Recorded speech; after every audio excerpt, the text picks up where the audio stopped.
নমস্কার বন্ধুরা, আজকে আমাদের হয়েছে শনিবার নিরামিষ এই বাঁধাকপির তরকারি। আর এখানে হয়েছে ডাল, মটরের ডাল এই সবজি দিয়ে।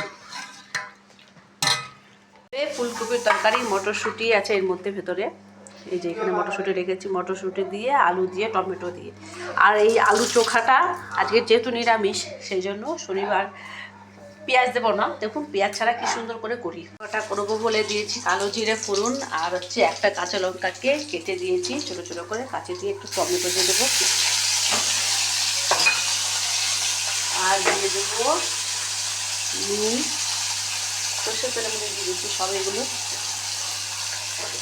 নতুন ছাড়াই হবে, কিন্তু খেতে লাগে সেভাবেই করছি। দেখো বন্ধুরা, লাল লাল করে ঝাল ঝাল করে একদম আলুর চোখা রেডি হয়ে গেছে। উফ, গরম ভাতের সাথে যা লাগবে না এটা, দারুণ। এটা কিন্তু পেঁয়াজ রসুন ছাড়া, কিন্তু খুব সুন্দর হয়েছে, একদম ঝাল ঝাল লাল লাল। তো চলুন এটাকে নামিয়ে নিয়ে খেয়ে নিই আগে। এই যে সবশেষে আমার ফুলকপির ঝোল হয়ে গেছে। একটু গরম মশলা একটু ঘি দিয়ে নামিয়ে দেবো, যেহেতু নিরামিষ তরকারি তো তাই। একটু আলুটা সেদ্ধ হয়েছে আমি দেখে নিই।